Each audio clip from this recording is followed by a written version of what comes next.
था जहाँ धर्म है वहाँ विजय है। यहाँ पे हम लौटते हैं। देखिए बाबू, धर्म, जहाँ तक धर्म का सवाल है, जो लोग सफल हो गए हैं उनके लिए छोड़िए, लेकिन जो लोग असफल हैं उनके लिए हम बोल रहे हैं। आप स्टूडेंट हैं, हर किसी का अपना कुछ ना कुछ धर्म होता है। जैसे हम हैं, हम एक शिक्षक हैं तो हमारा भी एक धर्म है। हमारा धर्म है बच्चों को सही से अवगत कराना, बच्चों का मार्गदर्शन करना, ये मेरा धर्म है। लेकिन आप एक छात्र हैं तो आपका भी कोई ना कोई धर्म है। एक किसान है तो किसान का भी अपना धर्म है। अगर कोई बॉर्डर पर है तो उसका भी अपना कोई धर्म है। हर किसी का अपना कुछ ना कुछ धर्म होता है। आप एक बार सोच करके देखिए बाबू कि बॉर्डर पर जो सेना है वह अगर अपना धर्म निभाना छोड़ दे, मतलब बॉर्डर को छोड़ करके आराम फरमाने लगे, तो क्या हम लोग चैन की नींद सो पाएंगे? एकदम नहीं, कभी नहीं सो पाएंगे। तो ठीक है, ये सब बात तो ठीक है, लेकिन आज के डेट में हम विद्यार्थी को देखते हैं, स्पेशली जेनजी जनरेशन में, मतलब जेनजी जनरेशन रहने का मतलब हुआ जिसका जन्म 1997 से 2012 के बीच हुआ है। इस जनरेशन का हम देखते हैं मोबाइल के प्रति उनमें बहुत ज्यादा लगाव है। और अपना पड़ोसी देश नेपाल है, नेपाल में नेपाल की सरकार के द्वारा जो है सोशल साइट पर, फेसबुक जैसे साइट पर जो बैन लगाया गया और उस वजह से वहाँ पर आंदोलन होने लग रहा है। तो आपका धर्म क्या है? आप ही लोग बताइए, हम नहीं बताएंगे। आप अगर छात्र हैं तो आपका धर्म क्या है? आप ही लोग बताइए, क्या है आपका धर्म? पढ़ाई करना, अनुशासित होकर पढ़ाई करना आपका धर्म है। और अच्छा ईमानदारी से बताइए, अनुशासित होकर पढ़ाई कितने लोग करते हैं? हाँ, हाथ उठा लीजिए, हाथ उठाने में क्या जाता है, कौन आपको देख देंगे? लेकिन आप इतना बात मानिए कि अगर किसान अपना धर्म निभाना छोड़ दे, किसान खेती करना छोड़ दे, भारत का लोग भूखे मर जाएगा। अगर सेना अपना धर्म सीमा पर निभाना छोड़ दे, चैन की नींद आप नहीं सो पाइएगा। तो आप हमको बताइए, अगर आप अपना धर्म सही से नहीं निभाइएगा, आपका धर्म है पढ़ना, अनुशासित होकर पढ़ना, सही ढंग से पढ़ना, मेहनत करना। और अगर मान लिया जाए कि आप अपना धर्म नहीं निभाएंगे, तो क्या आप अपने फ्यूचर को अगर देखा जाए तो आप अपने फ्यूचर को जो है सही जीवन दे पाएंगे? फ्यूचर को तो सही जीवन नहीं दे पाएंगे, अपने पास्ट को भी सही जीवन नहीं दे पाएंगे। और एक बात जानिए, सरकारी नौकरी में इतना पावर होता है, अगर आपका माँ बाप का उम्र 70 वर्ष है ना, वो सीधे 80 वर्ष हो जाएगा। कम से कम 10 वर्ष माँ बाप का उम्र बढ़ जाता है सरकारी नौकरी पाने से। तो कम से कम माँ बाप का जहाँ तक सवाल है, माँ बाप के कर्ज को ना आप उतार सकते हैं ना हम उतार सकते हैं, कोई नहीं उतार सकता है माँ बाप के कर्ज को। लेकिन हम इतना जरूर चाहेंगे कि कम से कम उसकी उम्र को तो 10 वर्ष बढ़ा दीजिए। इसके लिए जो है आप सफल हो जाइए अपने जीवन में, बात खत्म है। और दूसरी बात ये है कि अगर मान लिया जाए कि आप सफल नहीं होते हैं, थोड़ा सोच करके देखिएगा, अगर आप सफल नहीं होते हैं, एकदम विशुद्ध रूप से बेरोजगार रह जाते हैं, शादी ब्याह तो हो ही जाएगा।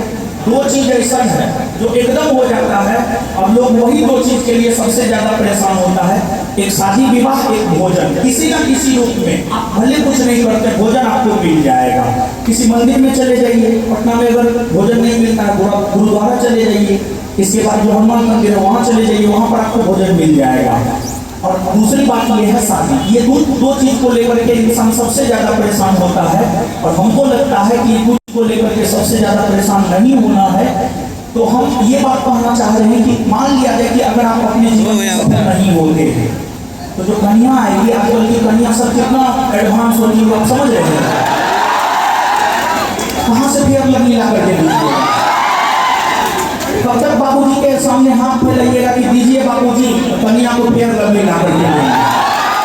और बच्चा को अपने अच्छे स्कूल में सिखा पाइएगा? नहीं सिखा पाइएगा। डॉक्टर भीमराव अम्बेडकर साहब क्या बोले हैं? डॉक्टर भीमराव अम्बेडकर साहब ये बोले हैं कि आप आधी रोटी खाइए, लेकिन अपने बच्चा को शिक्षा जरूर दीजिए। तो हम यही चाहेंगे कि सब लोग अच्छे से शिक्षित होइए। और इतना बेहतर माहौल जो है सक्सेस रिसर्च क्लब के द्वारा किया जा रहा है, ये अपने आप में अतुलनीय है। और इस प्रकार का चीज मतलब हो रहा है समस्तीपुर में। और देखिए, हम अपने जीवन काल में सबसे ज्यादा अगर आए तो समस्तीपुर में आए हैं। और समस्तीपुर में जो पढ़ाई का माहौल है, हमको नहीं लगता है पूरे बिहार में कहीं पढ़ाई का माहौल है। तो बस यही है, ठीक है, ताली को बजा लिए, बहुत बढ़िया बात है। लेकिन इसको बनाकर रखना भी आपका काम है। तो आप सब लोग जो है इसको बना करके रखिए। और हमसे जो जो भी बन पाएगा हम करेंगे। जैसे कि सक्सेस मिशन क्लब है, लेकिन हाँ हम घोषणा कर देते हैं, लेकिन हमारा शेड्यूल बहुत बिजी रहता है, तो थोड़ा सा हमारे साथ जो है कोऑर्डिनेट करना पड़ेगा अच्छे से। कौन से कोऑर्डिनेशन से नहीं काम बनता है। जैसे मान लिया कि सक्सेस मिशन क्लब में किताब की जरूरत है। अब आप लोग 1000-2000 विद्यार्थी आकर के पढ़ते हैं, नॉलेज तो किताब से ही लीजिएगा, हम भी नॉलेज किताब से ही लेते हैं, आप भी नॉलेज किताब से ही लीजिएगा। तो जहाँ तक किताब का सवाल है, लेकिन हम कोऑर्डिनेशन बैठाना पड़ेगा, मतलब सक्सेस मिशन क्लब के मेंबर को हमारे साथ अच्छे से कोऑर्डिनेशन बैठाना पड़ेगा। हम एक चीज कर सकते हैं जो कि हम करते हैं, और ये भी हम भगत सिंह से प्रेरित होकर के ही करते हैं। भगत सिंह ने कहा है मैं नास्तिक क्यों हूँ, ये भगत सिंह ने कहा है अगर क्रांति आएगी तो वो साहित्यों से आएगी, किताबों से आएगी। तो हम पुस्तक का वितरण अपने संस्थान में भी करते हैं, पूरे बिहार के बच्चों के लिए करते हैं। तो इस सक्सेस मिशन क्लब में हम आए हैं, तो एक छोटा सा बहुत बड़ा योगदान नहीं होगा मेरा ये, लेकिन एक मेरा छोटा सा योगदान ये होगा कि यहाँ पर पढ़ने वाले बच्चों को अगर किताब कॉपी के वजह से कोई दिक्कत होता है, वो किताब कॉपी की पूर्ति जो है, किताब कॉपी पेन, ये तीनों चीज की पूर्ति होनी पड़ेगी। लेकिन हम ताली को बजा लीजिए, बढ़िया है, लेकिन अपने मेंबर को कहिएगा थोड़ा कोऑर्डिनेट अच्छा से बैठाना, कोऑर्डिनेशन थोड़ा अच्छा से, क्योंकि देखिए फोन पे नहीं हो पाता है बाबू, ठीक है। और अगर मैं तो समस्तीपुर है, बताइए आप क्लास छोड़ करके आए हैं, मेरा हम सोचे वो क्लास डिस्टर्ब होगा, आपको लगता है सब क्लासेस डिस्टर्ब हो जाएगा। खैर कोई बात नहीं है, आप लोग का इतना प्यार मिला वो क्लास से बढ़ के क्लास में पढ़ाते तो डेली है, तो यही है। और क्या नहीं बोले, और बोलिए आप लोग कुछ पूछना चाहते हैं पूछिए, हमसे पूछ सकते हैं।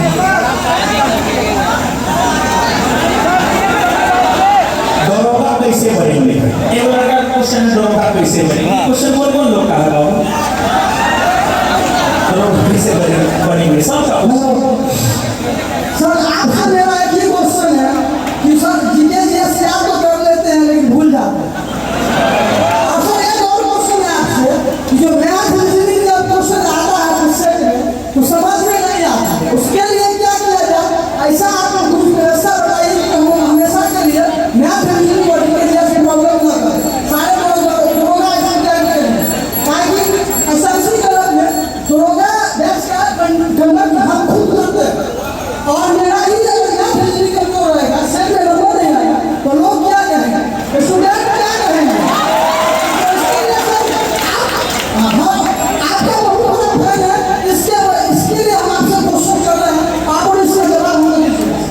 अच्छा ठीक है, सबसे पहली बात तो हम यही कहेंगे कि इस चीज से आप ऊपर उठिए, लोग क्या कहेंगे, लोगों का काम है करना, उनको कहता रहेगा, आपका काम है करना, आप करते रहिए, ठीक है। बहुत बढ़िया सवाल है। देखिए बाबू, किसी भी एग्जाम, दरोगा क्या, किसी भी एग्जाम, ठीक है, दरोगा को लेकर ही बात करेंगे, लेकिन किसी भी एग्जाम को क्वालिफाई करने के लिए जो है 3 चीजों से होकर आपको गुजरना होता है, ठीक है बाबू, बैठ जाइए थोड़ा, ठीक है, समझ में नहीं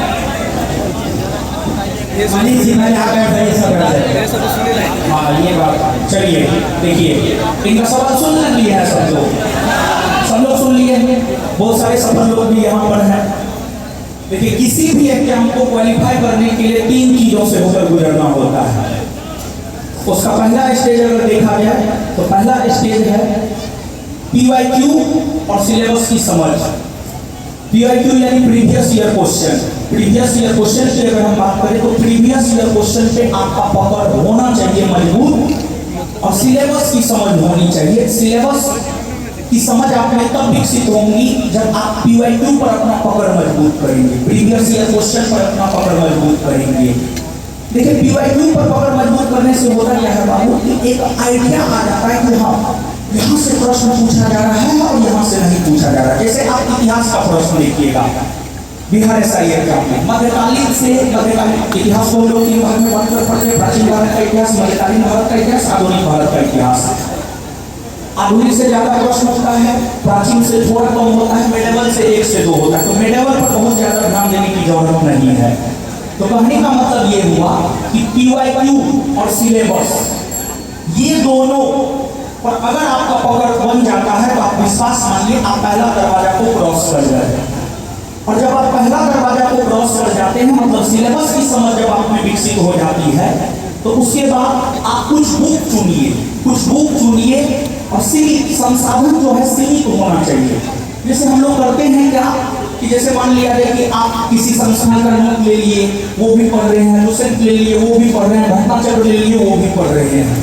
इस चक्कर में होता क्या है, ना आपका पूरा लुसेंट हो पाता है, ना पूरा घटना चक्र हो पाता है, ना किसी संस्थान का नोट हो पाता है। तो एक जो विद्यार्थी गलती यहाँ करता है, तो आप सिलेबस की समझ अपने आप में विकसित करके संसाधन को सीमित कीजिए, किताब को सीमित कीजिए और उसी को जो है बार बार आप पढ़िए और पूरे सिलेबस पर अपनी पकड़ मजबूत कीजिए। देखिए, अगर आपको प्रीलिम्स निकालना है, मेंस निकालना है, तब तो ठीक है, लेकिन अगर मान लिया जाए कि आपको लास्टली एकदम डबल स्टार वाली वर्दी चाहिए, तो आपको पूरे सिलेबस पर पकड़ मजबूत करना होगा। और जब आप पूरे सिलेबस पर पकड़ मजबूत कर लेते हैं, तो उसके बाद आपको कुछ प्रैक्टिस सेट लगाना होगा।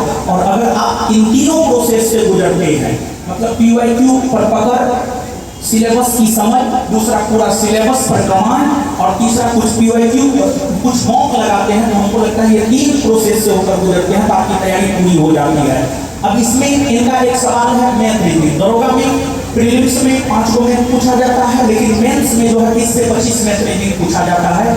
अगर मेरिट में नाम चाहिए तो मैथ रीजनिंग पर तो काम करना होगा, मैथ रीजनिंग पर काम करना होगा और तरीके से काम करना होगा। आप एक प्रश्न पूछे थे, GS पढ़ते हैं, याद करते हैं, लेकिन फिर भूल जाते हैं। देखिए बाबू, इसके पीछे 2 रीजन है, इसके पीछे 2 रीजन है। एक रीजन अगर देखा जाए तो एक रीजन यह है कि आप चीजों को समझ करके याद नहीं किए हैं, ऐसे रट्टा मार दिए। एक रीजन ये है, तो आपको चीजों को समझ करके याद करना होगा। देखिए, कोई भी कांड होता है, जैसे 1920 से 1922 के बीच में असहयोग आंदोलन क्यों हुआ, उसके पीछे कारण है 1919 की घटना। 1919 में जो जलियांवाला बाग हत्याकांड हुआ है, उस वजह से ही जो है आपको 1920 में असहयोग आंदोलन हुए। तो हर घटना के पीछे कोई ना कोई रीजन होता है। तो अगर आप चाहते हैं कि आपको चीज याद रहे, तो समझ करके आप चीजों को याद रखने का प्रयास कीजिए, ठीक है। एक ये रीजन है कि आपको GS याद नहीं रहता है। दूसरा अगर देखा जाए तो भूल जाते हैं रिवीजन की कमी की वजह से। हम क्या बोले हैं, हम आपको ये बोले हैं कि आप 5 दिन पढ़िए, 2 दिन रिवीजन कीजिए। Revision more and more times, और हम एक नारा क्लास में देते हैं R बराबर R, रिवीजन बराबर रिजल्ट। जितना ज्यादा रिवीजन कीजिएगा, आपके रिजल्ट के चांसेस उतना ज्यादा हो जाएंगे, ठीक है। तो एक तो GS का सवाल हो गया। इसके बाद आपको मैथ रीजनिंग का जहां तक सवाल है, मैथ रीजनिंग में भी कंसेप्ट है। तो कंसेप्चुअली आपको चीजों को पढ़ना होगा, तब जाकर के जो है आप मैथ रीजनिंग पर अपनी पकड़ मजबूत कर सकते हो। और बताइए, बिहार SI का वैकेंसी जो है 2023 में लास्ट टाइम आया था, 2023 में लास्ट टाइम आया था, और आपको बताइए 2025 है, अभी 2 साल से बिहार SI का वैकेंसी नहीं आया है। तो हमको लगता है कि इस बीच में अगर आप 2 साल बढ़िया से थोड़ा सा तैयारी करते, मैथ रीजनिंग थोड़ा भी 10 को मैथ रीजनिंग बनाते, तो 2 साल में आपका मैथ रीजनिंग हो जाता। खैर, अब तो समय बीत चुका है, लेकिन फिर भी जो है आगे आप प्रयास कीजिए, मैथ रीजनिंग पढ़िए, समझ गए। और साथ ही साथ जो है इस मंच से एक और बात हम कहना चाहेंगे कि 15 सितंबर को कुछ है, आप लोग को पता है? देखिए, बिहार में चुनाव होना है, आचार संहिता इस माह के लास्ट होते या अक्टूबर फर्स्ट वीक में लग जाएगा। उसके बाद वैकेंसी आने का बाबू कोई चांस नहीं है। फिर आपके पढ़ने और हमारे पढ़ाने से कोई फायदा नहीं है। जब वैकेंसी नहीं रहेगा तो आप पढ़िएगा काहे के लिए, हम पढ़ाएंगे काहे के लिए। तो हम लोग जो है संवैधानिक तरीका से जो है 15 सितंबर को बिहार दरोगा का वैकेंसी जितना जल्दी से जल्दी आ सके उतना जल्दी दिया जाए, नोटिफिकेशन दिया जाए। इसको लेकर हम लोग 15 सितंबर को आंदोलन कर रहे हैं। हम आपके लिए यहाँ आए हैं, तो हम चाहेंगे कि आप लोग भी मेरे लिए पटना आइए। मेरे लिए इसमें मेरा क्या है यार, मेरा कुछ नहीं है, मेरा तो जो होना था वो हो गया। अब आपको चाहिए वैकेंसी, चाहिए तो हमको भी, ऐसा नहीं है कि हमको नहीं चाहिए तो वैकेंसी हमको भी, लेकिन सबसे ज़्यादा जरूरी आपको है बाबू, सबसे ज़्यादा जरूरी आपको है। आप सब लोग 15 सितंबर को आने का प्रयास कीजिए और ज़्यादा से ज़्यादा भागीदारी अपनी सुनिश्चित कीजिए, ताकि सरकार तक जो है हम लोगों की मांग पहुँच सके और हम लोग जो है फिर वैकेंसी आ जाएगा, फिर जोर शोर से हम लोग साथ मिल करके जो है तैयारी करेंगे और आप सब लोग भी जो है टॉप 20 में आने का प्रयास कीजिए और उनसे बुलेट लीजिए, जितने लोग टॉप 20 में आ सकते हैं आइए। चलिए एक शायरी पढ़ देते हैं और उसके बाद हम बात खत्म कर देंगे।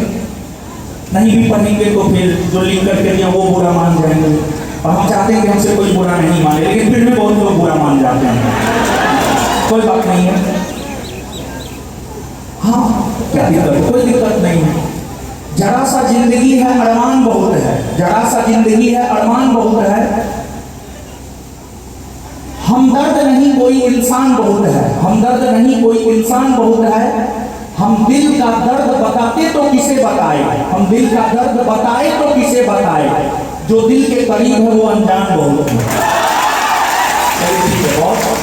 और आप सब लोग जो है सक्सेस मिशन क्लब में आए हैं, यहीं के छात्र हैं, तो